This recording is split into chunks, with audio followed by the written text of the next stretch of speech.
à tous, bienvenue sur Xamcast, le podcast sur Neuchâtel Xamax fait par des fans pour des fans.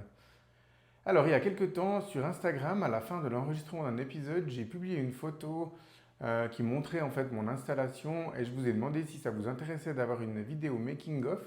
Et en fait, vous avez été très nombreux à répondre que oui, ça vous intéressait. Donc voilà, ça m'a pris un petit peu de temps, mais cette vidéo arrive enfin. Donc elle se déroulera en deux parties. Une première partie où je vais vous montrer mon matériel vidéo que j'utilise pour l'enregistrement du podcast. Et puis ensuite dans la deuxième partie, eh bien, je vous montrerai tout ce qui concerne les logiciels que j'utilise pour faire Xamcast et puis aussi comment ça se passe en fait le déroulement d'un épisode depuis la fin de l'épisode précédent jusqu'à l'enregistrement de l'épisode. Voilà, du coup, je vous propose qu'on passe à la première partie où je vais vous présenter en fait le matériel. Alors, comme vous vous en doutez, la base de tout le matériel, c'est évidemment un ordinateur. Donc moi, en fait, j'utilise un MacBook Pro. Voilà, c'est un MacBook Pro qui a déjà maintenant quelques années. Il date de 2016, si je ne me trompe pas, mais il fait encore très très bien le travail pour ce dont j'ai besoin. Ensuite, ce MacBook Pro, eh bien, en fait, je le connecte à deux écrans principaux. Ce sont des écrans LG. Et puis, j'ai en fait un troisième écran que vous voyez juste là-dessus. Alors ça, c'est un écran un petit peu particulier. C'est en fait un prompteur de la marque Elgato, c'est le Elgato Prompteur. Et puis, vous allez voir après sur la vue logicielle, il a une utilisation vraiment très très spécifique. Alors normalement, ce prompteur, comme son nom l'indique, il sert à afficher du texte qu'on peut lire en fait lors d'une présentation. Mais moi, vous verrez après, je l'utilise pour Xamcast pour une utilité bien spécifique. Et vous verrez aussi qu'est-ce que je mets en fait sur chacun de mes écrans pendant que j'enregistre l'épisode. J'ai au-dessus de moi en fait trois lumières. Là, vous les voyez ici. En fait, ce sont aussi des key lights de la marque Elgato.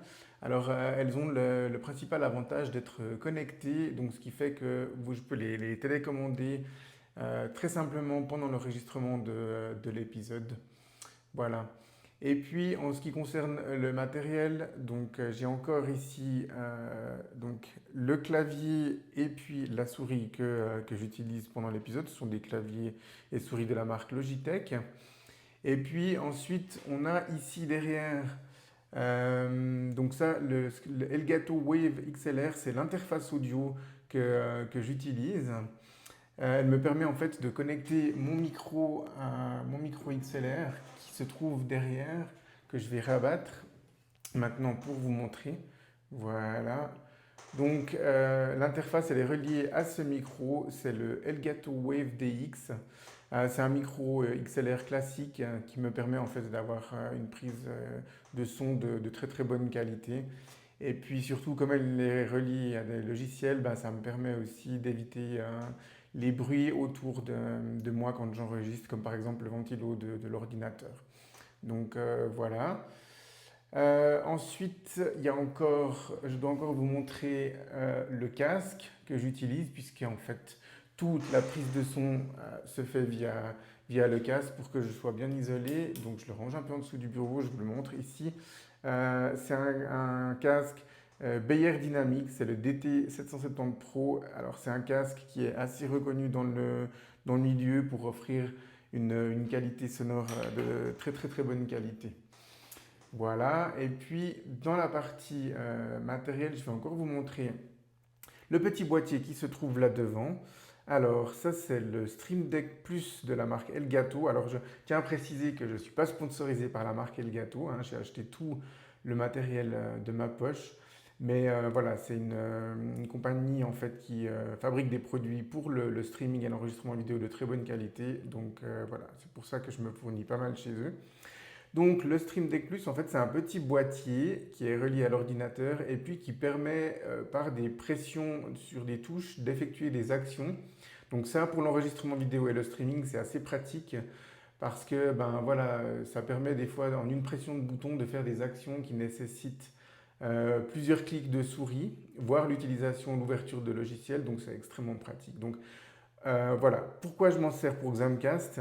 Eh bien, les trois boutons du haut, en fait, qui se trouvent ici, me permettent de diffuser les différents jingles. Et vous voyez quand j'appuie par exemple ici, eh bien, il y a le jingle qui se diffuse. Alors, vous ne l'entendez pas là sur la vidéo, mais vous avez vu avec la petite image sonore qu'il est capturé sur l'ordinateur directement. Et donc, voilà, vous allez l'entendre dans le podcast. Pourquoi j'utilise encore ce Stream Deck? Eh bien, tout simplement parfois pour couper mon micro et pour couper aussi l'accès à Discord.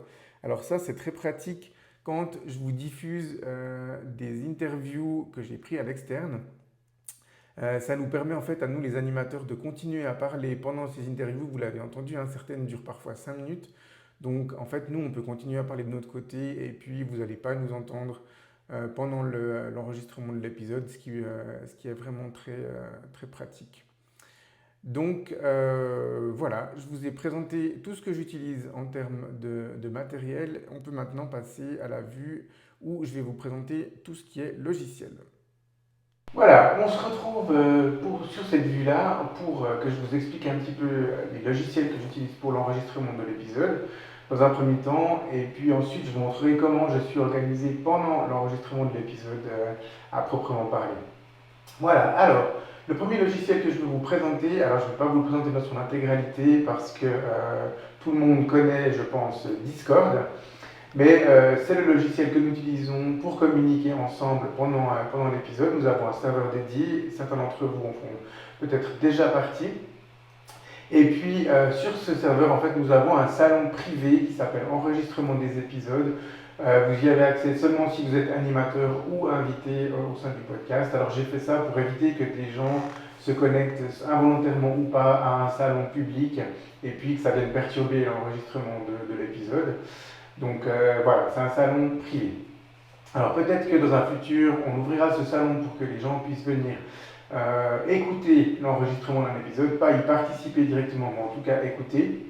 Mais enfin, pour l'instant, ce n'est pas prévu. Donc dites-moi si c'est une fonctionnalité qui pourrait vous intéresser. Voilà en ce qui concerne Discord. Le deuxième programme que je voulais vous présenter, eh bien, il s'appelle Wavelink, c'est un logiciel d'Elgato. Donc la même compagnie qui fabrique pas mal d'appareils dont je suis propriétaire. Alors, à quoi il sert ce Elgato Wavelink? En fait, il sert à prendre plusieurs flux audio et puis à les regrouper et à en faire un seul flux audio à la sortie. Alors, en quoi c'est utile? Alors, les gens qui font du streaming ou de l'enregistrement audio et vidéo aussi avec du son savent que parfois la manipulation de différents flux audio, ce n'est pas quelque chose de simple. Donc d'avoir un logiciel qui s'en charge, c'est extrêmement pratique. Donc quels sont les flux audio que Wavelink s'occupe pendant l'enregistrement de Xamcast? Alors il y a le flux de mon micro, ici tout à gauche. Ensuite, il y a le navigateur. Alors là, vous voyez, il est désactivé parce qu'en principe, voilà, je n'utilise pas le son du navigateur pendant l'enregistrement d'un épisode. Le Stream Deck, eh bien, lui, à quoi il sert? Il me sert à diffuser les différents jingles. Par exemple, là, si j'appuie,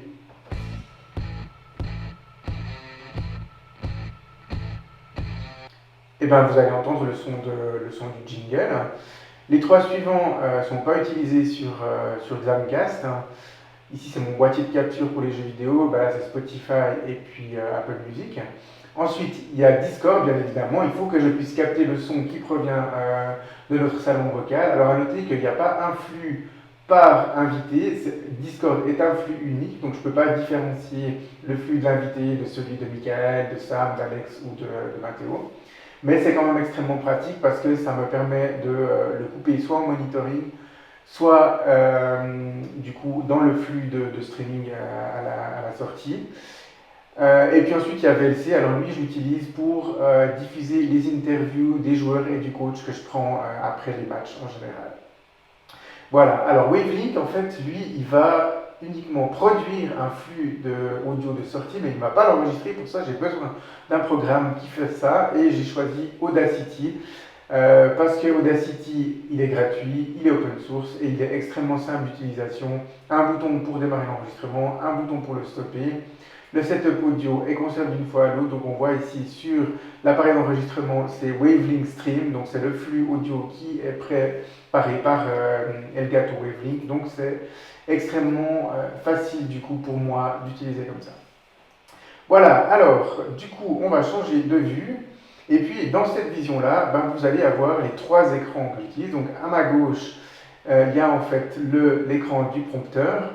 Et puis sous moi, donc à droite, l'écran que j'ai à droite, mais qui est en face de moi. Et puis à gauche, l'écran qui se situe à ma gauche. Donc sur l'écran du prompteur, en général, je vais mettre Audacity. Donc là, ça s'affiche en plus petit. Alors pourquoi? Parce que, à part au début où j'appuie sur le bouton d'enregistrement et à la fin où j'appuie sur le bouton stop, j'ai pas spécialement besoin de manipuler Audacity, j'ai juste besoin d'avoir un visuel sur les ondes audio, de voir que tout se passe bien pendant l'enregistrement de l'épisode. Donc pour ça, je le mets sur le prompteur, c'est juste au-dessus de mon écran principal. De temps en temps, je jette un coup d'œil pour voir si tout se passe bien et c'est largement suffisant. Discord et puis Wavelink, pareil, je les garde sur l'écran de gauche, superposés. J'ai un visuel, mais j'ai pas forcément besoin de les manipuler régulièrement. Et si j'ai besoin de faire des modifications, je les fais via le Stream Deck qui permet d'appuyer sur un bouton, d'activer ou de désactiver mon micro. Et la même chose avec Discord. Donc, c'est extrêmement facile. Et puis donc, vous me direz, qu'est-ce que j'ai sur l'écran d'en face? Et bien, sur l'écran d'en face, je mets mon fichier de notes où voilà, j'ai une petite préparation de l'épisode avec le sommaire et puis quelques notes concernant quels sont les animateurs présents, et puis des notes aussi sur l'invité du jour, plus des notes parfois sur le débriefing du match ou sur différents sujets. Donc j'ai toujours ce fichier de notes en face de moi et j'ai aussi un fichier de navigateur ouvert et puis prêt à être utilisé pendant l'enregistrement. Donc voilà comment se passe l'enregistrement. Du coup, je vais vous faire un petit peu l'historique de comment se passe un épisode. Alors, en général, ça commence pratiquement le dimanche à la fin de l'enregistrement de l'épisode précédent, puisque dans l'épisode, j'annonce l'invité de la semaine prochaine. En général, le lendemain, je publie une story sur nos réseaux avec l'annonce de l'invité et savoir si vous avez des questions à lui poser. Les animateurs font la même chose en fait dans leur coin. Ils réfléchissent s'ils ont des questions à lui poser. Tout m'est transmis le mercredi. Moi, je me prépare entre le mercredi et le jeudi pour envoyer en fait un fichier PDF à l'invité. Alors, premièrement, parce que s'il a des questions auxquelles il souhaite ne pas répondre, il peut nous le dire. Ça n'est jamais arrivé jusqu'à maintenant, mais c'est tout à fait leur droit. Et puis, deuxièmement, si il y a des questions parfois qui sont spécifiques, où il faut vraiment aller chercher loin dans la mémoire, où il faut un petit peu analyser les choses, eh bien, ils ont le temps de s'y préparer. Donc, du coup, ils ont en général 3 jours pour se préparer à répondre à nos questions. Ça arrive parfois qu'on dévie un petit peu suivant ce que l'invité nous dit pendant l'épisode, mais on a quand même ces questions qui donnent un fil rouge, et vous l'avez remarqué, ce fil rouge il est relativement chronologique par rapport à la carrière de l'invité que nous recevons. Ensuite, j'envoie l'ordre du jour aux animateurs aussi le jeudi, avec de quoi on va parler en plus de l'invité et du débriefing du match, s'il y a des sujets supplémentaires. Ensuite, on va voir le match pendant le week-end. Et puis, moi, j'essaie d'aller prendre le plus souvent possible des interviews. Quand je prends des interviews, le lendemain, il faut que je les travaille et que je les envoie aux animateurs, parce que quand ils sont diffusés pendant l'épisode, les animateurs et l'invité ne l'entendent pas. Donc ça veut dire qu'il faut qu'ils l'aient entendu avant s'ils veulent un peu réagir aux propos qui ont été tenus par le coach ou bien par les joueurs qui interviewaient. Sam, de son côté, il fait aussi certaines choses. La première, il me dit en général un jour avant, ou des fois le jour même, parce que j'ai pas forcément besoin de savoir longtemps à l'avance s'il peut préparer un quiz ou pas. Et puis, c'est également lui qui s'occupe de préparer la miniature que vous voyez sur nos réseaux, mais aussi sur l'épisode sur Spotify à proprement parler. Donc ça, il me la transmet au plus tard le jour de l'épisode. J'ai pas forcément besoin longtemps à l'avance. Donc voilà, en ce qui concerne la préparation d'un épisode de Xamcast, et puis on peut passer du coup à la conclusion de cette vidéo de présentation. Voilà, c'est la fin de la vidéo, j'espère qu'elle vous aura plu. N'hésitez pas à mettre des likes et à vous abonner à la page de Xamcast sur les différents réseaux sociaux. Et puis à la prochaine pour un épisode.